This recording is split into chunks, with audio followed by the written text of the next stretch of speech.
Hey, Anthony, look at us. We got an exciting show today. I got Tyler Morse over here, CEO, Chairman, MCR. How are you? Where are we? What's going on? That is impressive. I'm at the airport. I'll tell you more in about a minute.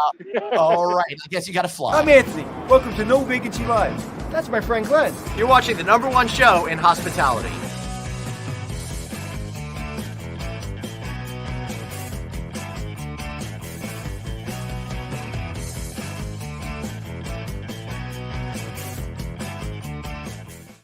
Hey, everybody. Welcome to No Vacancy Live. All right, I confess today is recorded. We got Tyler Morse, Chairman and CEO of MCR Hotels. And Anthony, where are we today? It looks like we got in the Wayback Machine and we found ourselves in the 1960s, doesn't it? We are at a hotel that I've been dying to go to since it opened. And it's a TWA Hotel at Kennedy Airport. And I live only 10 minutes from here, and I have not been here. And as you know, like you, I'm in Kennedy all the time. Yep. So it's really exciting to be here. And I will tell you something. I just went into the lobby and saw it for the first time. And, you know, when you open hotels like this, a lot of people don't put the right money in, and they don't do it the right way. And it feels a little, for lack of a better word, plastic and kind of fake. Mm-hmm. I walked in here, and it seems like I literally walked back into the 60s. And you know, I'm a historian. I love history, but I love it when it's done right. And this hotel, I cannot believe I haven't been here. Now I'm going to show you. I'm going to walk into the lobby and I'm going to start showing you the hotel. All right. Well, you go do that.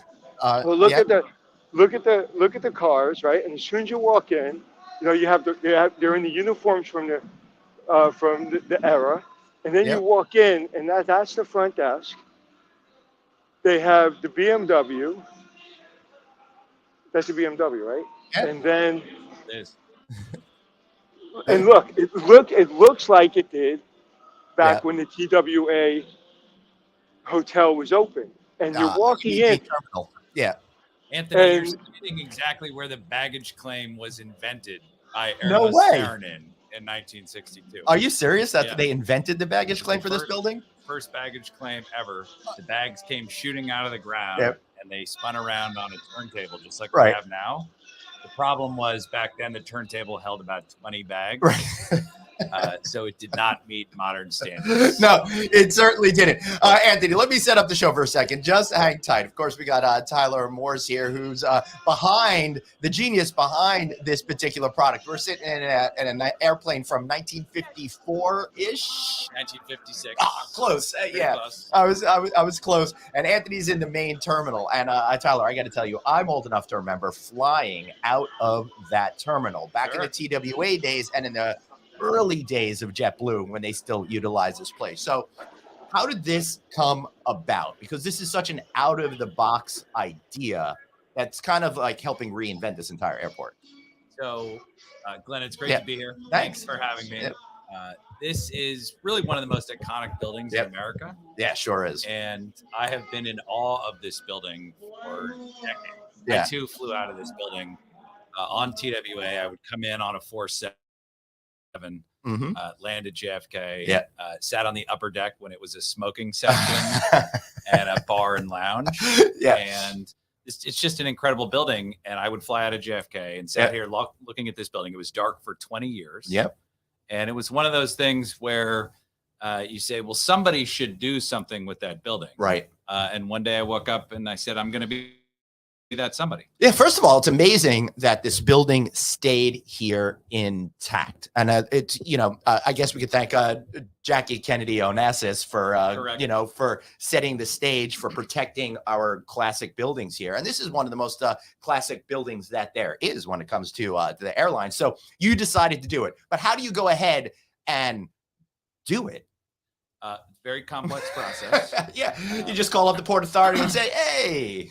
Well, so we do have the Municipal Art Society, the New York Landmarks Conservancy.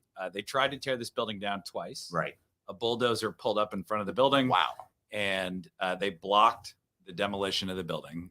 Thank God that they did. And then, a process commenced, and I called 212-435-7000. Right. and they answered the phone. Hello, Port Authority of New York and New Jersey. How can I direct your call? Yeah. And that was my first phone call. Wow. I said, can I get the real estate department? And, the deal had kind of been on and off. They did an RFP in 2007. They got no respondents. They did another RFP in 2011. A couple of people bid. It was never really awarded. It's a very complex deal. There's a lease from the Port Authority, a lease. The land here actually is owned by the city of New York. Mm-hmm. Both of the airports are LaGuardia and Kennedy. So it's they own Newark as well. Is that correct? No, no, city of Newark. Okay. Owns the dirt. Mm-hmm. The Port Authority is just the airport operator. Right. And they also deal with the bridges and tunnels as well here in the New York maritime region, and they run the GW bridge and the Holland and the Lincoln. So they keep the region moving. Yeah, they sure do. Let's go back to Anthony for a second. Anthony, you are at the top pool over there, which is the top one of the two hotel structures, which is actually a newer building for here. Yeah. Listen, we've traveled all around the world. We've seen thousands of hotels. I'm in a hotel every night, and I just found my favorite hotel, and it's 10 minutes from my house. So, Tyler, I will be living here. So this is amazing. And, airports are important to me because my dad died when I was 2, and he was big into airplanes, and he used to go to the airport on Sundays. And my mother tells us she used to take us to the airport just to watch the planes take off. So, and he's actually buried out in Long Island, right near an airport. So, sitting here really reminds me of him. And as I'm talking to you, that's how close we are to the airfield. And again, as a guy that was in the Air Force for 5 years, I can really relate to this property. But what's really amazing about it, it's just high quality, whether it be the pool, as you can see, the lounge chairs, or obviously the location. And look at that's a JetBlue terminal, so everyone is aware. Yeah. Look at that bar. Like, and you can't, like you were saying at the top of the show, you can't make this hotel today. Like, this is one of the most iconic building structures in all of America. So it takes someone with your ability and knowledge of finance to get this done. Because when Glenn, when he was saying that it's complicated, that's like the understatement of the world. Let's go back to you. We dealt with 22 government agencies. Right. We had 176 consulting firms work on the project. 9 law firms. My goodness. Right. It is not for the faint of heart. No. Hey, Anthony, could you mute yourself when you're not talking because we're hearing all the airplanes? Yeah. And so, Anthony, I think he's talking. Yeah. He does that sometimes. I love where you are and the way you described it. That's exactly how I envisioned it for plane spotting, for people who just love to go to the airport and watch planes take off and land. There's is that an Emirates A380? Yeah, it looks it. Right there. Yeah. It's on the Concourse A from Terminal 4, which they're in the process of expanding. JFK is getting $20 billion of expansion. Well, I'm really happy they're expanding Terminal 4 because it's not long enough right now. It actually takes me, if I'm at one of the far gates on 4, it can take me 20 minutes to walk to the exit. B58 is that gate. It's almost half a mile. Walk. When you walk by the second Shake Shack. Yes, right. And you think, wow, I've really been going a long time. There's 2 Shake Shacks in the same concourse. It's so true. Anthony, you're muted, so unmute yourself before you talk.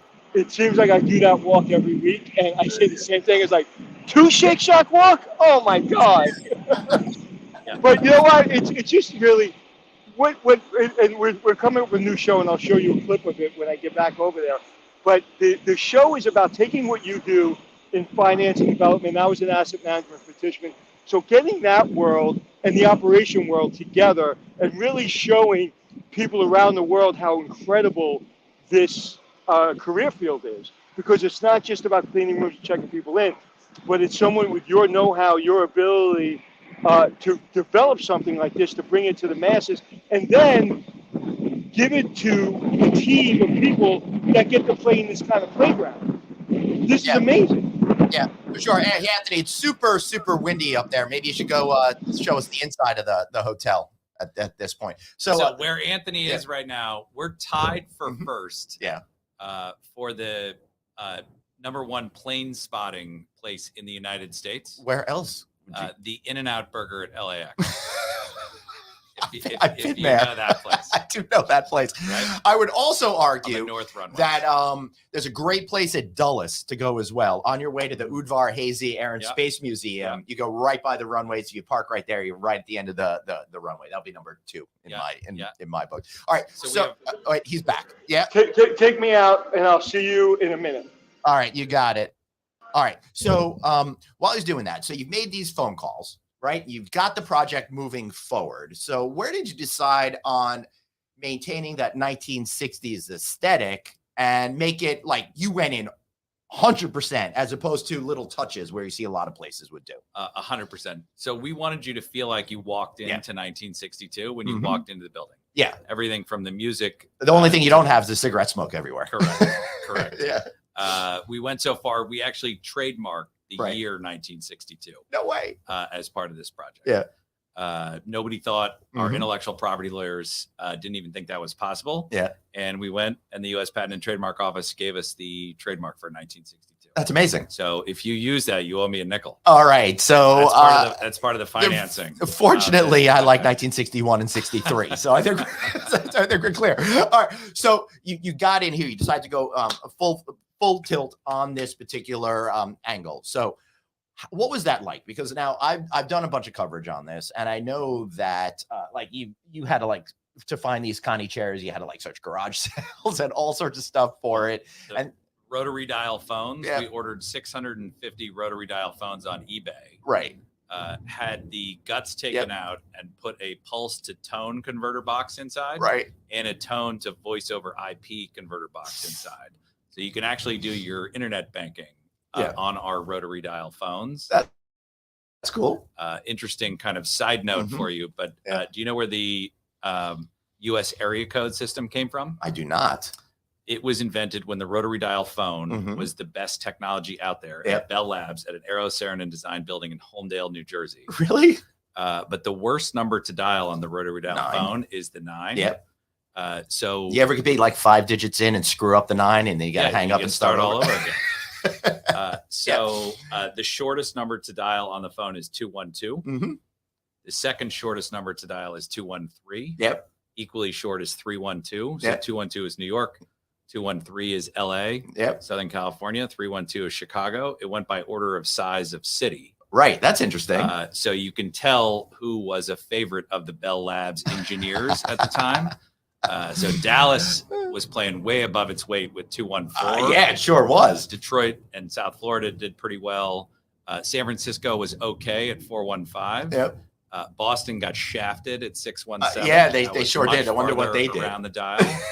But where it becomes interesting is the number that's even worse than the 9 is a 0. So New York City was 212 because that was all these nerdy engineers' place. That was their. Right. You're going to go with 609? No, 202. 202 is DC. Oh yeah. So everybody likes to turn the screws on the government. So they made New York City 212 and DC 202. That's great. Thank goodness we could just push buttons now. Anthony, are you in a room? There you go. Hey, you're muted. Let me unmute you. You've muted yourself. You've got to unmute yourself. So I'm now in the terminal view, and I'm literally sitting in the bed, as you can see my feet. Hello, feet. And this is what you want when you come to this kind of hotel. You just want to be able to lay down and be in the airport. Because if you're coming to this hotel, you want the airport experience. And I'll tell you something. I would say you don't want to be in the airport. You want the airport outside your room. And I say it very specifically as a segue because I slept here last night. I'm right outside the terminal. Those windows are amazing. I cannot hear a thing. And best blackout shades I think I've ever had. Thank you. It's the second. The second thickest curtain wall ever manufactured. Wow. It's 7 inches thick. It's 6 7 lights. inches thick. Correct. It's 6 different lights, different panes of glass. The only thicker curtain wall is at the new U.S. Embassy that was just built in London. Wow. So we did it for acoustic purposes. We're close to the roadways. We want you to have a good night's sleep. The blackout shades fit into the slips. Yep. Right. Yep. So it's all automated. You push a button. Yeah. Yeah, that's great. Anthony, you were gonna say? You can't hear a damn thing, and it's amazing. Now, hold on. I'm going to press this button. Oh, you're putting the window shades. Yeah, and then and you have the blackouts built in. You don't hear anything, but kids out there, if you're under the age of 40, we're going to have a guessing game. What is this? Oh, we just talked about that while you were gone. That's the rotary phone, which has been replaced with a lot of modern technology. I bet you if you gave that to my kids, they wouldn't know how to dial it. No. Hey, Anthony, I want you to show us around the room because I want to be clear that while there's the classic terminal, the building you're in right now was built brand new. However, it looks just like a room from 1962. How are you able to achieve that? Because the wall coverings, the aesthetic, absolutely everything is spot on, except USB ports and some of the furniture and stuff. Yeah. So we had a terrific design team. They did a great job on this project. We had multiple architects, Buyer, Blender, Bell, Lubrano, Chiavara, Stonehill and Taylor and Inc. They did a terrific job. We wanted to have a wet bar like they did in the 60s. So every room has its own wet bar. The vanities came from the Four Seasons restaurant in the Seagram's building. No way. Yes, which was designed by Mies van der Rohe, very famously in the late 50s. So it's all staying within the mid-century modern envelope. Yep. We had to take them out for COVID, but each room typically comes with a 1962 Life magazine. Mine did. In it. You got it? Yep. Okay, good. We're in the process of putting them back in the rooms. We had to take them out. Mine was great and now I was looking through the ads. I want to go get a Swanson TV dinner. Look at these lights. Look, listen. We all talk about lighting in the bathroom. Look at these lights, man. Hold on. These are so iconic. Let me put you on a single shot there so we can see.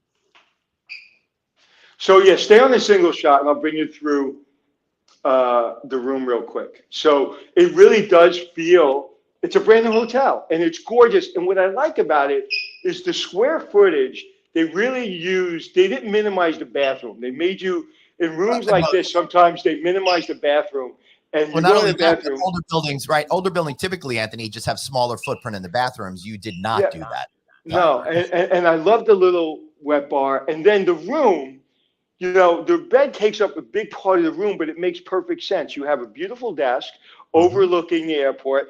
And then when you come into the room with the bed, you don't feel like the bed is taking over the room. You have plenty of room to walk. I love that chair. I think hotels do a really bad job with hotel chairs. And that chair is a chair I would have in my own home. And then you have this oversized television. And then again, a throwback to the lighting of the 50s and 60s. And then you have this cool print. Tell us about this print.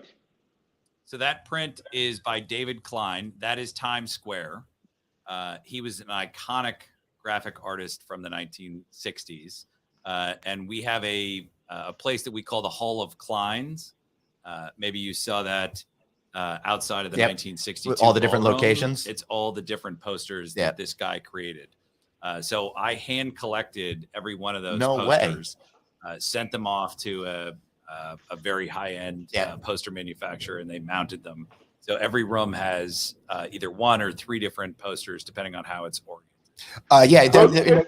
Same aesthetic is like those real old school Disneyland posters and stuff like that, right? Well, Howard Hughes owned TWA at the time, so he built this building. He was very close with Walt Disney. So when they built the first Disneyland in 1955, they had a TWA rocket there, and it was called the Moonliner. Yes, and the Moonliner was going to take you to space, just like an airline took you from LA to New York. Right, and that's where they did the show where you sat in those rumble seats and they took you from the Earth to the Moon or something like that. Yeah, the carousel. And I want to take this opportunity again to reinforce how cool this industry is, because when I said, tell us about that poster, a lot of owners would be like, I'm not sure. Let me talk to my marketing guy. You not only know about the poster, you made sure that it was done right. You can articulate it. You can articulate the history. You can articulate the finance. You can articulate the operation. And that's how great hotel and great hotel operators run their business, that they know what kind of dirt was underneath this property, and you can feel it. As an old hotel guy, I've been doing this since 1986, and it seems like I've been in every hotel in New York City and run most of them. Like, you can see the difference between someone that understands every aspect of this industry and then be able to bring it to the employees and to the guests. And then everybody that I've been walking past has said, wow. If they've been here for the first time, I walk in the lobby and I hear them say, wow. And it really is a wow. So I can't wait to stay here one night. This is amazing. Look at the room. As soon as you walk in, you really feel like you're not only walking into the 50s and 60s, but you're walking into a beautiful 5-star level of the 50s and 60s. Yeah. Well, and we created our own font for Really? this project as well. It's called Flight Center Gothic. Cool. We invented it, and it's the old TWA font. But if you look at that poster, Anthony, the kerning, which is the space between the letters, right, the T, the W, and the right. A, that was all hand drawn. And on signage back in the 50s and 60s, it was hand cut. Wow. By an artisan sign guy. So that was what we inherited. Eero Saarinen actually designed that font in one of the architectural drawings. There's A through Z and 1 to 0 all on the drawings. But so we had to go digitize it. So it's 68 factorial. Right. So it's 68 times 67 times 66. Right. Designing a digital font is a wild process. Really? Because you have to think about the placement of every letter next to every other letter. Right. And all the different combinations, hence the factorial. You have 26 capital letters, 26 lowercase letters, and 10 numbers, and punctuation. Right. And sometimes the punctuation goes under the letter next to it. Sometimes it goes away from it, right? It's all about how it looks and feels. Right. So you have to do that at one letter at a time. So it's 67 factorial. That's absolutely incredible. I've never seen anything like this, the attention to detail you're having here. And so it used to drive me crazy. If you'll notice, Anthony, you're walking this down hallway is hallway amazing. So we wanted to have a curved hallway so that it didn't just look like the hallway went forever. But if you see that fire extinguisher box on your left right there, see how the font it says fire extinguisher? Yep. I had to get that approved by the fire department. Because it has to have a certain clarity, right? And it has to have a certain font size, right? And lettering has to be clear to a guest. That right. If you're in the middle of an emergency situation. Correct. Yeah. But I got tired of walking through hotels, and they would spend all this money on design, and then the fire extinguisher would just have this crap huge sign box, and you're like, with I'm fangirling over you because you look at this hallway. Like I'm fangirling because it is absolutely, that's the level of detail when I develop or I'm involved in the hotel that I freak out about. And I'm like, why can't we get these fire extinguisher boxes or whatever it is to look like the rest of the hotel? And it's just, you feel it. I mean, I've never seen that before. I've never seen and fixated on the lettering of a firebox because I know how difficult it is to get that approved. Yeah, so we have a main font and a secondary font. Right. The secondary font is Nutriface 2. So that is the name on the supply closets and some of the other things like that. So, right, that's a 1960s variation of the font. On fonts and all that kind of stuff, how did you get the licensing for the name and the logo and all of that? So we licensed the TWA mark from American Airlines. Right. They acquired TWA in around 2000. So TWA is obviously not flying any longer. Right. But what we did with them is we impute a royalty from the sale of merchandise and things. Take me out, Glenn. Yep. And we created a scholarship program for former TWA employees' children. So last year we gave away 42 scholarships. Oh, cool. College scholarships for the offspring of TWA kids in partnership with American Airlines. That's awesome. Anthony mentioned the dirt. It was actually 4,000 truckloads, 18 wheelers of soil. Wow. 77,000 cubic yards of soil that we had to take out of the site. And we had to find a home for that dirt, which is very complex here in New York City. All the other thing that's really complex is you have the classic terminal building, and then you've got the brand new, 15 years old JetBlue terminal behind it. And you built the curved hotel structures in between the building you needed to save and the very active terminal. It was amazing to me that you were able to build it in that real limited space. It's a very tight site. We're hemmed in by the new JetBlue building, as you said, but also by a jet blast fence. And the grade beams that underpin the swooping shells of Eero Saarinen's masterpiece. That's the largest columnless volume in the world. Wow. 66,000 square feet. Wow. So it's an acre and a half, and it only has 4 points of contact with the ground. And that's all, it's like all poured concrete. Poured concrete, poured in place. We have old photos of the concrete trucks lined up down the Van Wyck Expressway. And by the way, the Van Wyck Expressway is pretty far from here because we're at the back end of the airport. Correct. It's about 4 miles from here. Because you can't go home at 5 p.m. when you're in the middle of a concrete pour. Nope. So each concrete pour was a 30-hour concrete pour to create those shells. And it's a Roman arch type of structural engineering that is holding up those shells. But it's also underpinned with a variety of grade beams that are torsion boxes that are pulling on one another underneath the building. Wow. So we can't touch those. So we had to reconstruct the existing building, build the 2 new buildings, dig a hole the size of a football field down to 40 feet deep. But the water table at JFK is at -8 feet. Oh, gosh. So we had to de-water the site for 9 months, 365 days a year, or 24 hours a day. And it was 4,000 gallons a minute of water was pouring into the site. That's a swimming pool full of water every 5 minutes. Wow. So we had to de-water the site. We dug out 4,000 18-wheelers of soil, and we stacked it on the other side of the airport in partnership with the Port Authority. And then we partnered with the National Park Service to take that soil, that residential grade soil, and create a park over in Brooklyn called the Shirley Chisholm Park.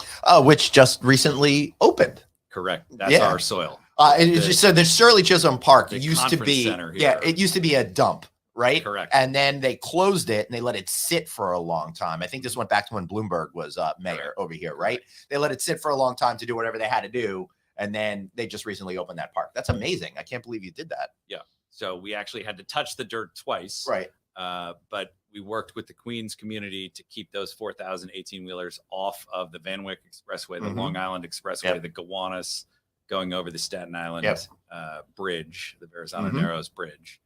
And, you know, that part of the process was torturously complex. Not only that, but the Gowanus is one of the worst pieces of highway, I think, in the entire country. You know, you feel the plane shaking where we are right here. It's freaking great. And I love being in this Connie plane as well. That is awesome. So tell me a little bit about how people are experiencing this place, because my guess is, and I think when you were first penciling this out, you were saying people would stay here for a number of hours and you might be able to sell rooms even more than once a day, right? Yeah. So over the weekend, we ran 110% occupancy. Yeah. Wow. We sold a lot of the rooms twice. So we have a day stay product. And then obviously the traditional nightly stay product. Because at an airport, there's a lot of people that land at 7 a.m, want to sleep during the day. Maybe you come in on a red eye. You just have time to kill during the middle of the day. You want to take a nap. You want to get a workout in. We have the largest fitness facility of any hotel, 10,000 square feet. Seriously? Yeah. I don't know if you've been. No, I saw the sign that said gym, but then I didn't go there. Sure. Yeah. We have a couple of thousand members of the fitness facility as well. So it's a big part of the airport community. Oh, cool. The Customs and Border Protection agents. There's 1,700 Customs and Border Protection agents at JFK. Right. A lot of them work out in our fitness facility. Oh, cool. The TSA agents work out there. Obviously, JetBlue team members, Delta team members. But it's an amazing amenity for guests as well. So we get that day stay product, that nightly stay product. But as you guys can imagine, and maybe some people who are listening to this, it's about the PMS and the property management system to be able to sell the rooms twice. Yep. No domestic United States-based property management system thinks of the world as anything other than one night stay. Right. That is true. But I think you went ahead and purchased that, right? As well as other technology, which is a whole other strategic conversation. Whole different conversation. Right. But you needed it to do what you needed it to do. We needed the room diary to be able to block off a day stay and then assign the housekeeping work for the day stay, and then assign the housekeeping work after the nightly stay, right? Which is a very complex process. Right. People are always changing their plans and they want early check-in, they want late checkout. And how does that dovetail with the day stay process? And you're also complicated with, flight delays and that sort of stuff. Correct. As well. Correct. Anthony, you look like you're ready to join us in a conversation. Well, I want to show you what I'm looking at, but first I want to show you what's behind me, which is the hotel. So can you please explain the hotel? So there are two hotel wings. They're symmetrical. Everything in Eros Aeronauts world was about symmetry. Right. So the flight center, you could split it right down the middle, and it's the same thing on either side. Yep. So are the hotel wings. So there's 512 keys. They are symmetrical, and they look like they're enveloped in the flight center. Right. But the idea behind them was that they fade into the background. Right. The architectural masterpiece here, the Katharine Hepburn, or in a little more tawdry way, the Lindsay Lohan of the site is the flight center. Right. And we wanted that to be the highlight. So the buildings are designed to reflect the flight center. Right. So Anthony, if you look behind you, you can see the reflection of the flight center in the windows of the hotel building. And that is the 6-inch thick curtain wall glass. It's a beautiful building, but it's not something you want to dwell your eyes on. You've done a nice job in building something that works in the background. Now, Anthony, the big tube behind you over there, that's a walkway. And back in the day, that used to take you from the flight center to the actual gates. And now you go about halfway up either one of those, and it allows you into the hotel corridor. Yeah, the swimming tube is probably the most famous aspect of it. We call them the Catch Me If You Can tube. Yeah. They filmed Leo and Steven Spielberg, Catch Me If You Can. Yep. The famous scene when Tom Hanks catches Leo is filmed. Oh, in that's that's pretty cool. Right at the end of that. Hey, look at the old baggage carousels over there. We have the old baggage carriers. Yeah. That is right next to the 1956 Lockheed Constellation plane that we're sitting in. We are here. Hey, No, I wish they would bring these bags back, because Bellman and Dorman would make tips again. Yeah, I mean, once wheels were invented, it kind of changed everything. Yeah. That's for sure. Anthony, you gonna come in here and join us soon, or you want to show us a little bit more of that? I am, but I want to show, the reason I'm showing this is because I want to show you the hotel is a modern hotel. You have obviously the original structure, right? And then you're right on the tarmac, and I'm going into the plane, and it's really almost it's almost overwhelming of how special this is. And again, I did a show called Extreme Hotels, where I went around the world and showed extreme hotels.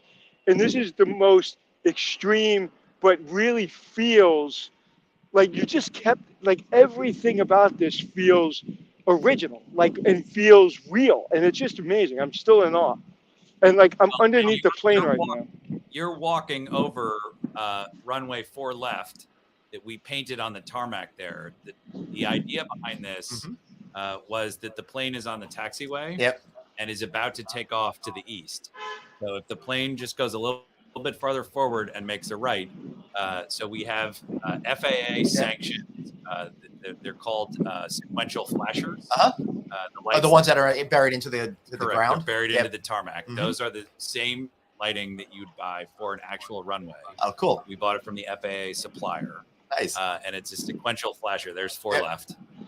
And it looks like you're taking off to the east right there. That's pretty cool right there. And I saw it advertised about getting married on the tarmac. I bet you a lot of people are taking advantage of that. Yeah, we've done over 100 weddings here.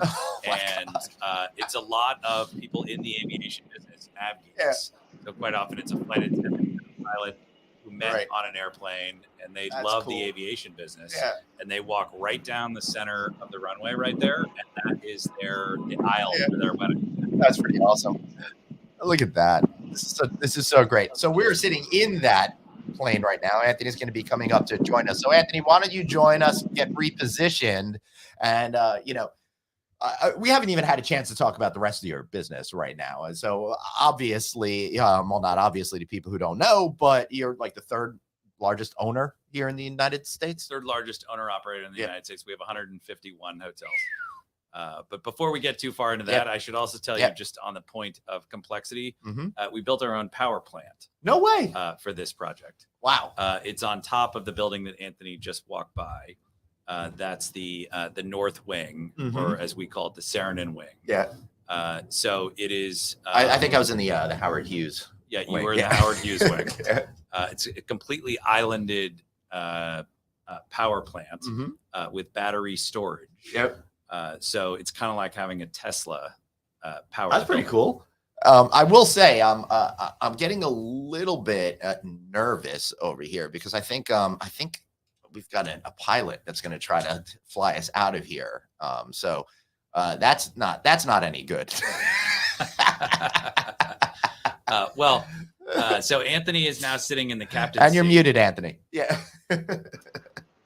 That is so this plane actually flew for TWA in 1956 to 1963. Right. But then the Boeing 707 came out, which made this plane functionally obsolete. Right. Very quickly. This plane became an Alaskan bush plane for 10 years. People discovered the oil on the north slope of Alaska. That's cool. Prudhoe Bay. Yeah. And then the plane was sold to a bunch of South American drug dealers. Right. And they ran drugs in this aircraft. And that's pretty wild. It worked so well for them because it flies low and slow. Did it land on that Castaway Key island that Disney owns for drug runners? Well, no. What they did is you can see in the back of the plane, they installed a cargo door that they would open mid-flight, and they would airdrop the weed or whatever kind of drugs they were smuggling out the back of the plane because it flew low and slow. Yeah, that's pretty cool. Reminds me of the beginning of Cocaine Bear, as a matter of fact. Hey, Anthony. What are you? Yes, sir. What are you looking at over there? Well, first of all, I want you to take notice that I wore like a pilot's jacket and pilot headphones with pilot glasses, so I look like I can actually fly this thing. I love it. And I was in the Air Force too, so I may be able to get this thing started. Oh, are you going to bring us coffee? Shut up. Where are you going to fly us today? Well, today, let's see. Where would we go? We would probably go to Hawaii because I haven't been to Hawaii in a couple of years. So I'm sure that this maybe we'll fly to Hawaii. We can make it in one trip. Yeah. But I'll tell you, so this, usually you'll go into a cockpit of a plane like this, whether it be a bar or a restaurant, which I've done down in a couple of different countries when I did extreme hotels. But like they always get the guts taken out of the cockpit. It really feels like it can start up. Yeah, it's all in there. We had a couple of guys from the Navy restore the plane for us. Oh, cool. So after the plane ran drugs for the South Americans, it was purchased by a guy in Florida, and he ferried it up to Maine. He was promptly jailed for tax evasion. Yep. The feds repossessed the plane. They sold it at auction to some other crazy guy who it sat outside from 1986 to the day that I bought it in 2015 or 16. Just we had a couple of Navy guys put it back together, and they did a terrific job of putting the cockpit back together. Anthony, under your right leg right there is if you pull that little handle right there, that is the compass and the navigation device. Now, you don't really need that on this aircraft because this aircraft had 4 crew members, pilot, co-pilot, engineer, and also navigator. The navigator sat right there, and he looked out through the window on the roof. Let me bring up that shot. Hold on one second. All right, so we got that window on the roof is so you can see the North Star. Right. That's pretty cool. That's right. That's how you navigate it. That's pretty wild. All right, Anthony, are you going to join us on that other microphone that I have set up for you? You mean this one? Right there? Yeah, that's right. The one that you're standing in front of right now. All right. Take me out. All right. We'll take you out. All right. So is it right here? Yeah, that's it. You want me to bring you back in? I just want to kind of get something. All right, just give me the thumbs up when you're ready. Meanwhile, so this obviously has been a very successful project for you. It looks like financially by how busy it is all the time, as well as bringing attention to the hospitality industry. But that's not all you do. You just mentioned you had 151 properties. You were on a buying spree there for a little bit, and it looks like you were making that smart choice of going ahead and acquiring properties that other folks were too scared to when everyone was worried that urban cores were never going to come back. Correct. We bought 70 hotels during COVID, about $3 billion of real estate. Wow. When everybody else was going left, we went right. Yeah. The hotel business is a terrific business. It's not going anywhere. It had a real scare during COVID. Yep. And we were able to invest in a ton of great assets across 37 states. Wow. During that period. How were you able to get all of that financed in such a troubled time when bankers were probably like, what are you talking about over here? Everything's a mess. Yeah. The financing was not that tricky. I mean, we have relationships with 30 different banks and our house lenders were all lending to us. Great. We've never lost money on an investment. Yep. So you have that track record. We have a track record. We've been around for 18 years. Yep. And we have a big team with 10,000 people. So this is not, we just do hotels. Yeah. And, we run hotels 500 basis points better than everybody else. And, that's why people trust us. Yeah, they sure. Well, and I'm glad you talked about the financing, Glenn, of it, because that's what fascinates me. When I came up in this industry as an operator, I didn't understand the financing. I didn't understand the development of it. And then I worked as an asset manager for Tishman. And I was like, oh my God. Okay. Now someone said, you probably know Dave Bagwell. Dave Bagwell said to me, you were in the hotel business. Now you're in the business of hotels. And it's really two different minds. And just listening to you, you have two minds. You have the operation guy, the design guy, actually a couple minds, and the finance, but you cannot have great hotels unless you understand great financing. Correct. The hotel business is an amalgam of many different businesses. It's a creative business. It's a design business. It's a real estate business. It's a financing business. And you have to really get all of them right. Right. It's a central reservation distribution business. We own a lot of Marriott hotels, Hilton hotels, which are terrific. In Brownsville, Texas, we own a Courtyard by Marriott. Place does terrific. You can't fly an independent flag in Brownsville, Texas. It just won't work. Right. There is not enough latent demand. People will not be able to find you. Right. At JFK Airport, you can run an independent hotel. Yeah. Right. There is latent demand. I was born into this business with the Dome family at the Lucerne Hotel on 79th and West Side. And they taught me that if you're in the right location with a clean product, with friendly service, you don't need a flag. And that hotel made more money than probably any hotel at the time in New York City because it was clean. It was in the right location. It was right near the subway. And they taught me the business. They taught me that focus on the basics and everything will take care of itself. Yep. That's right. There's no supply on the Upper West Side. Right. Which is a terrific place to be. And Manhattan has incredible latent demand. Absolutely. Right? Not every city has Manhattan's level of demand. But we had two things that we tapped into as soon as I took over. Columbia University and ABC. Yep. And what I said to the team was, they're not going anywhere. Yep. News is news, and people are going to learn. And Columbia's going to be here for a long time. So those were our two biggest clients, and that kept us full. And it used to be, the Lucerne Hotel used to be Columbia dormitories. Really? Yeah. So we tapped into the history, and then I went to the Algonquin, and there's a major history there, and they were independent forever until Autograph took over, which was great for them. But listen, I can talk to you all day. This is just an incredible business, but you have to it's like flying a plane. You take your eyes off the business and you're going to crash into the side of the building. It's a a day-to-day business. It's a minute-to-minute business. Right. But what a lot of people don't realize is there's New York City, and then there's the rest of the hotel industry. New York City is literally 10% of United States hotel revenue. Are you serious? It's 117 rooms. It's 130,000 rooms. 130,000 now. Wow. 130,000 I rooms, blinked. and it runs about $300 RevPAR. Right. And 12 years ago, there was what, 70,000 rooms? Yep. Right. Yep. So in 12 years, we went from 70,000 rooms to 130,000 rooms. What's the only other, you know this, Glenn, what's the only other city has a few more hotel rooms than we do? You mean other than or including Las Vegas? They don't have that many more. I think they only have like 8 hotels though. It's Orlando, Vegas, and New York. Orlando's got more than Vegas? Orlando has more.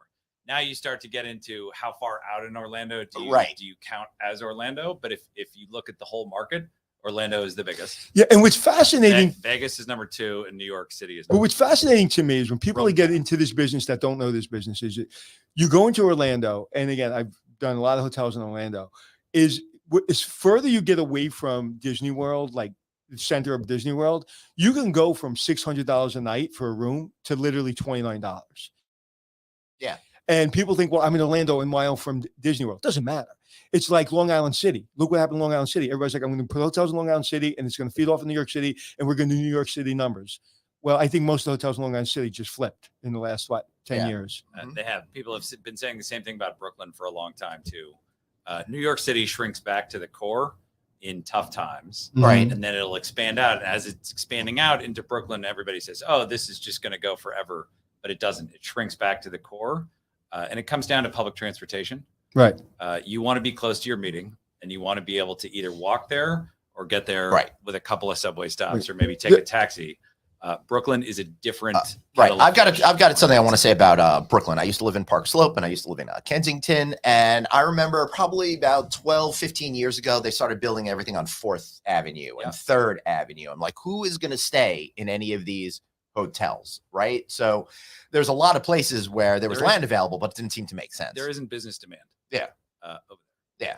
Right. Yeah. It didn't make any sense because the area is not even aesthetically. But there, I'm looking. Well, I'm working with someone with a deal down there, and I didn't really. I helped build the Brooklyn Hotel for a private company, the small little Brooklyn Hotel down there, and then I came back. Well, maybe 6 months ago, I walked again because we're looking at a hotel, and I was like, oh my God. Like every hotel's down there. The Ace is there. And during the week, they have pretty decent demand, but on the weekends, they're sold out. The rates they're getting are amazing just in that one cluster of Brooklyn. Wow. That's pretty incredible. We're starting to run low on time, Tyler. So what are the major issues that you are thinking about today that you're most concerned about, or conversely, see the best opportunities out there? Speaking at a macro level, it's hiring. Yeah. We need immigration reform in the United States. It would be great for the hotel business. It would be great for the United States. It's an easy one. It's a no-brainer. Not just the H-1B side of the equation, but H-1B visas are for temporary workers to come to the United States. That's J-1. Sorry, that's the J-1. H-1B is the one that you can buy your way in. Oh, education. No, education. Oh, sorry.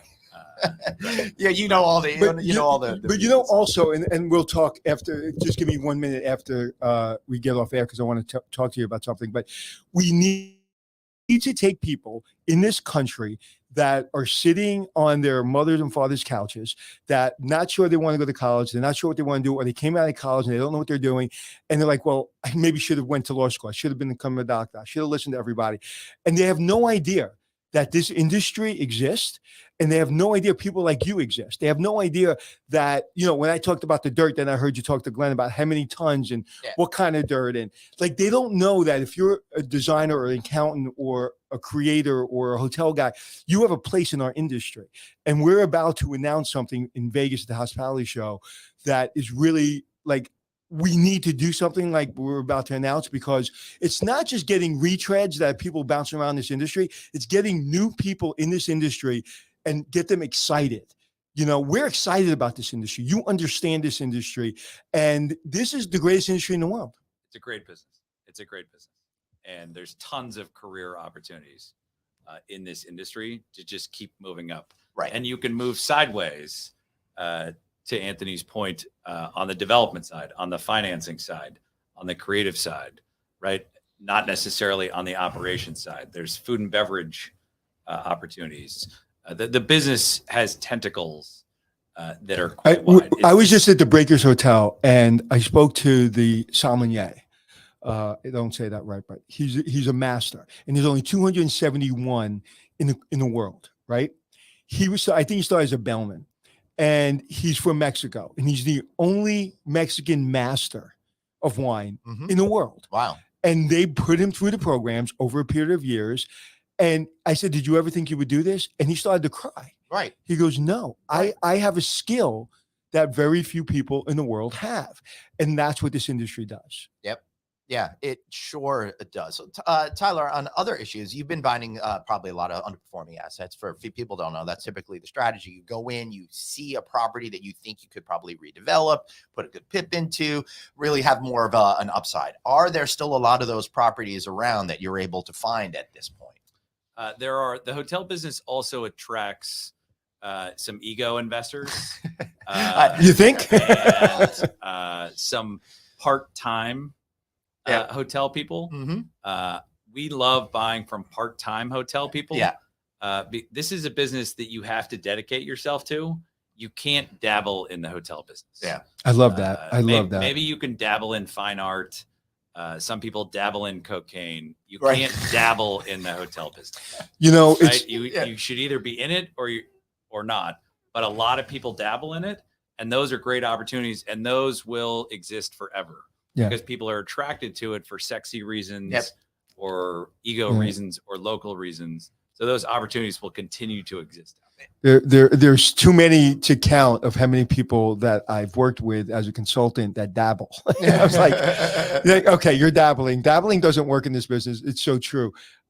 People say, oh, well, I like to stay in hotels, so maybe I should buy one. I know. No, well, that's why they buy restaurants. That's why they buy restaurants. I like food. They like to eat in restaurants. Right. They really like restaurants, so they buy one. It's a bad idea, genes. Listen, right? my cousin went to Johnson & Wales and took a cooking class, and me and him are going to open up a restaurant. But I want to ask you this question. I don't want this moment to bypass us without asking this question.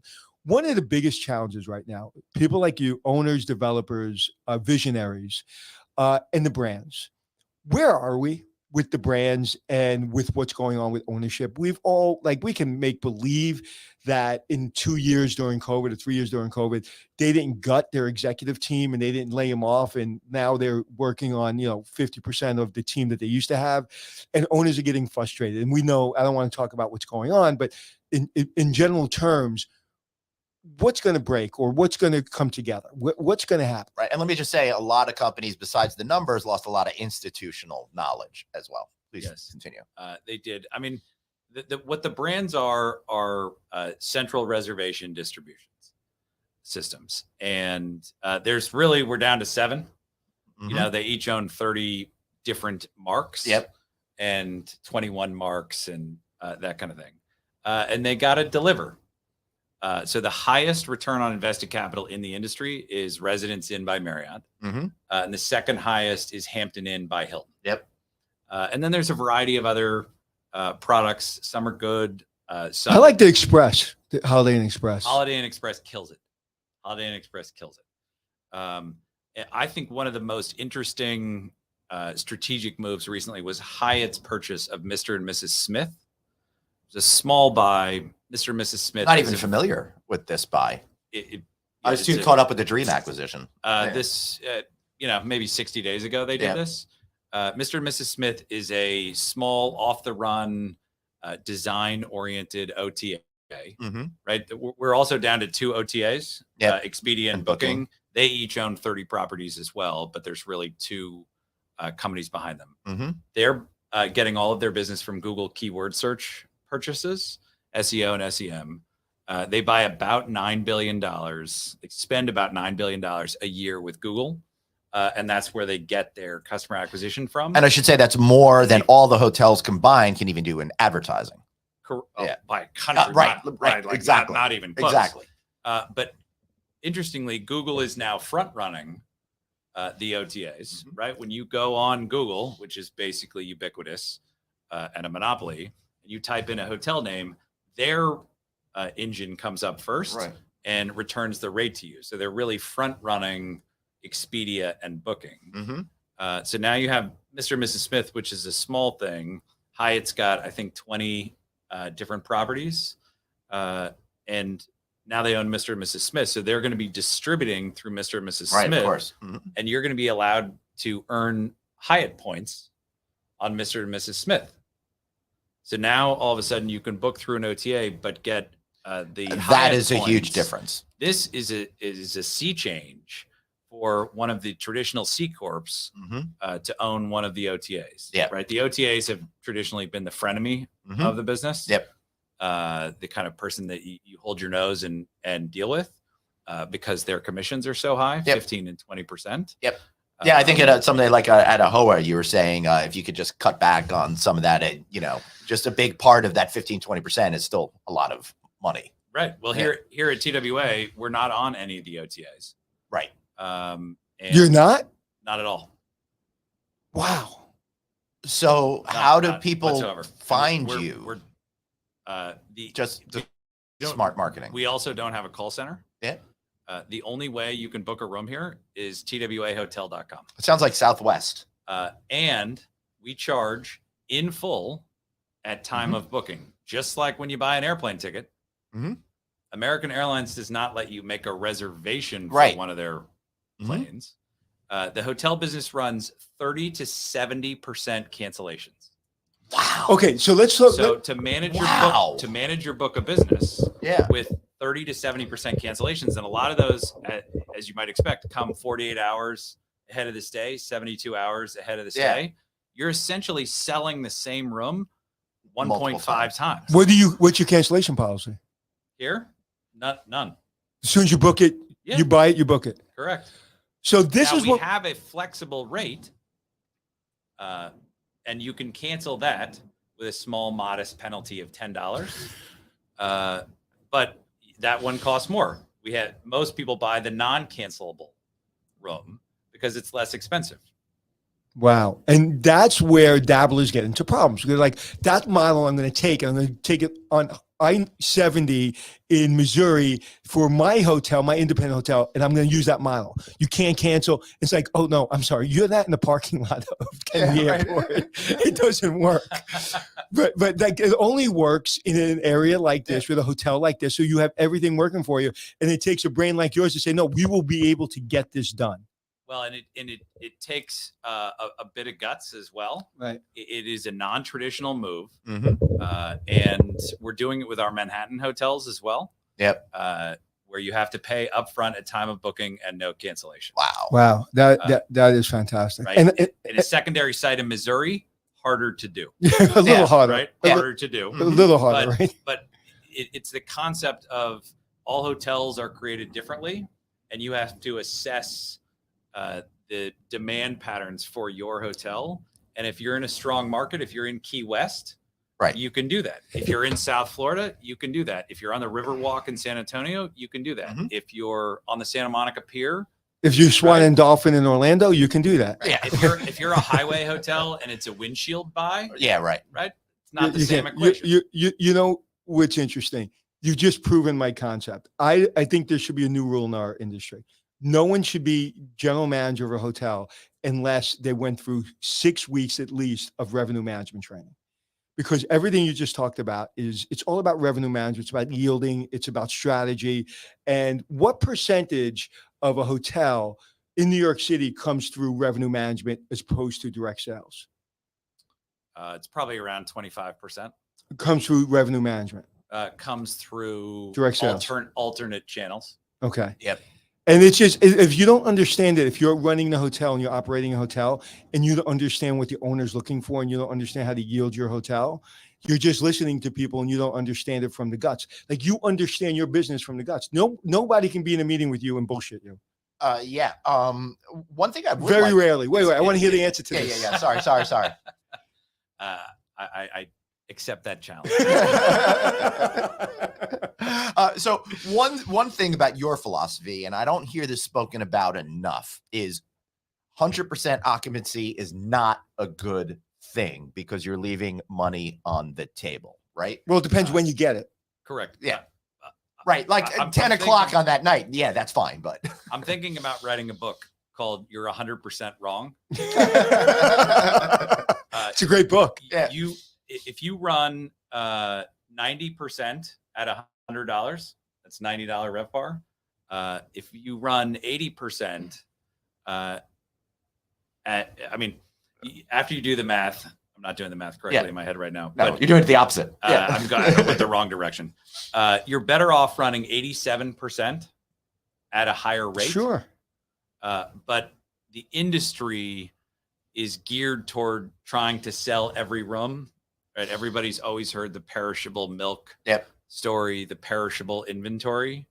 That's actually not financially the best decision.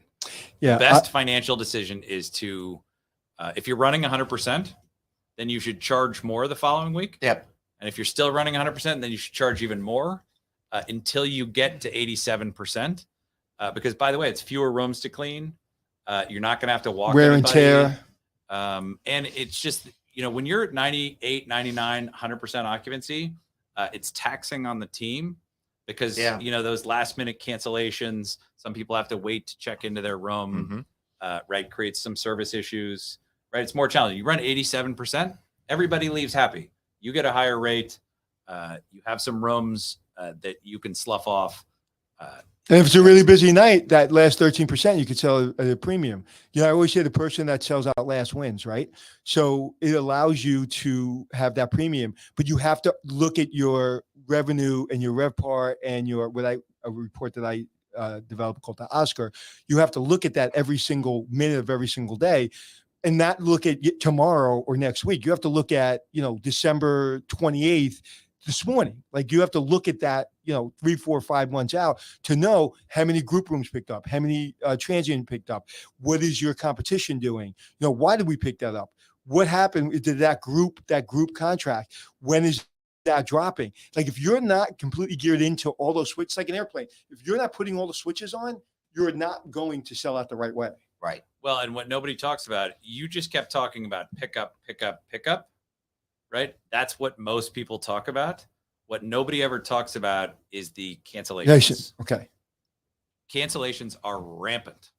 They're rampant in the direct channels. They're rampant in the OTA channels. They're worse. We compare the booking cancellations versus the Expedia cancellations. Interesting. Expedia cancellations are about 2x. Wow. What the booking.com cancellations are. The booking customer is a better customer. I don't fully understand why. But it's a better customer because most of the bookings guarantee the reservation there. It's basically paid for at some. I mean, they have the merchant model and they have all the different products that Expedia. When I was at the Westin Hotel, we looked at cancellations. Because I was asset manager, so I grabbed all the reports and I was like, "You're talking Westin Times Square." In Times Square, I said, "Where is all the money for cancellations going?" Well, it was going to the OTAs, and we weren't getting it. After I hired a consultant to go through years and years of work, they owed us hundreds of thousands of dollars, hundreds of thousands. Because to your point, I do focus on cancellation because that's found money. Yeah. Well, and the other trick that the OTAs play is if you stop and think about it for a second, let's say the room rate is $100. They charge the customer $109, right? $9 in sales tax. They remit $80 to you for the room. Oh. And then they charge the sales tax of 9% on the $80, which is $7.20. Right? They remit $87.20 to you. Right. They keep the $1.80. Right. Right? They charged Joe customer $109. Sounds like a they remitted class action 87, lawsuit waiting to happen and being overcharged. So they actually keep that money in an imprest account. And if you call them, they send you the $1.80. But it is incumbent on you to call them. And I'm definitely going to spend all that time on hold. You know what? Most people don't call. Right. And ladies and gentlemen, that is not a Doppler. Right. Mike. I remember one more time, I'm starting to geek out here. I know. I remember I was working with a client. I was developing a hotel in Times Square. And I was in a meeting with a brand rename nameless, and they were convincing the owner that they get free Google AdWords and they get free, free marketing online. This is in the early time. And I was screaming at the top of my lungs going, no, you don't. You're paying 10% of every reservation that comes through that channel, total revenue. And like, no, that's not true. And I literally had the person, I won't tell you who it is because you probably know his name, had him admit right to the owners, like, yes, we're doing that, but we're upfronting all the money. I was like, you know what? We'll upfront the money and we'll keep our 10% of total revenue. It's if you're not in it every day and you're not paying attention and you're not paying, even travel agent commissions, if you're not looking at the travel agent commission and really understand it and really put the time in, you're getting screwed because there's so many different sources of expenses going out and revenue coming in that if you're not, to your point, if you're not a real business person, because this is a business. Another thing people make a mistake. They take general manager, they put a general manager in charge of a multi-million-dollar business and say, well, he came in on Sundays, he never came in late, or she never came in late, and they're really good at guest service. They're running a multi-million, very complicated business.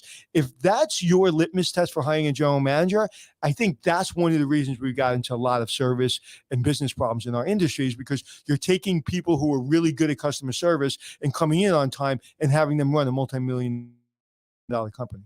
Yeah, no, the devil's in the details. The other aspect of the OTAs, and you mentioned travel agent commissions, is if you're using the merchant model, you pay the credit card commission on the charge, and then when they cancel, you pay the credit card commission again. Oh, I didn't know that. With the credit card companies. And if it's an Amex card, it's even more expensive. It's an offshore card, it's even more expensive. Right? So how do you fix that? Don't have cancellations, have a no cancellation policy. And have a hotel on the tarmac of Kennedy Airport. All right. We're way over time, and I'm sure. Come on. How often do we get to talk to, Tyler? I mean, he's a busy guy. I know. Well, we're going to have to get you back on at some point, maybe at one of these. And thank you for making Glenn's wish come true. I've never seen him so giddy over getting someone on. So, and I mean that. And we've had everyone. And he was very giddy. Hopefully I performed. Hopefully I'm the Taylor Swift of the no vacancy show. $90 million. Her concerts have generated $90 million in hotel revenue. Oh, it's way more than that. They said $90 million. They said $90 million. Everyone's calling that the Swift effect. So I came up with the Swift effect. I think it's going to increase RevPAR in the United States of America by 1%. Wow. I was just at a client's hotel. It's bananas. I was just at a client's hotel, and it's in the parking lot of the Patriots Stadium. So when she performs at Patriots Stadium, this hotel is getting $2,000-$3,000 a night for a regular room. Oh my! Yeah. Well, I'll give you an example. We own 8 hotels in Phoenix. In January, it was the Super Bowl and the Waste Management Open were the same weekend. Wow! Right. This is the mother of all citywide. Yep. The biggest demand patterns ever. Right. Across our 8 hotels, we ran about $400 ADR. These are 3-star hotels, so that is very, very good for us. Then Taylor Swift came to town about 10 weeks later. Same 8 hotels, $900 ADR. That effect, I was just having this conversation at dinner last night with my kids and my wife, and Messi is coming to a Florida team, Miami. right? Going to Miami. And you can get a ticket for like $20 like last year. Right. And now they're going for thousands. And that's ridiculous. Who's going to pay for that? Oh my God, you're not going to be able to get a ticket for years. Yeah. And he did a deal where he's like to Saudi Arabia, keep your $450 million. I'm going to go to Miami and I'm going to get a percentage of everything. Yep. Tickets, T-shirts, everything. So listen, if you perform, people will show up. Yeah. How many times are you going to see Billy Joel Madison Square Garden, Anthony? Anytime he performs, I'm going. And you're going every month. At the Taylor Swift concert, I went at MetLife, and I paid so much for the tickets. I'm embarrassed about it. I'm not going to disclose the number to you. Fair enough. But I waited 2 hours in line for the merch. What? Wow. I was the So you have teenage girls. I took my daughters and their friends, and we waited 2 hours in line for the merch. Apparently, Taylor gets 80% of the merch. Good for her. And 25% of the food sales. And, she calls MetLife Stadium and says, here are my terms. Yep. Take it or leave it. Yeah. And you know what? And she deserves it She did because the same with Foxborough.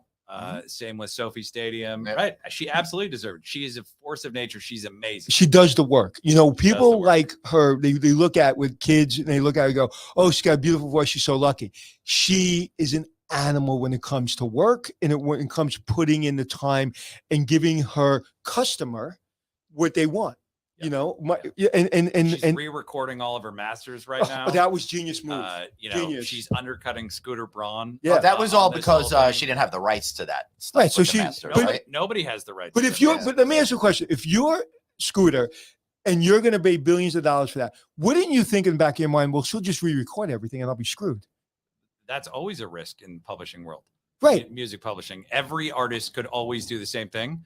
But in the history of the world, no one ever has. Yeah, because nobody ever screwed somebody that bad. She did it. But nobody ever screwed somebody that bad. She didn't even know they were being sold. Scooter made a lot of money on this deal. He only paid $400 million for the rights. Wow. And he's going to do. He's going to be okay. He's going to be okay. We're not going to lend him any money. Don't cry for that. All right, I think that's probably a good place for us to end it.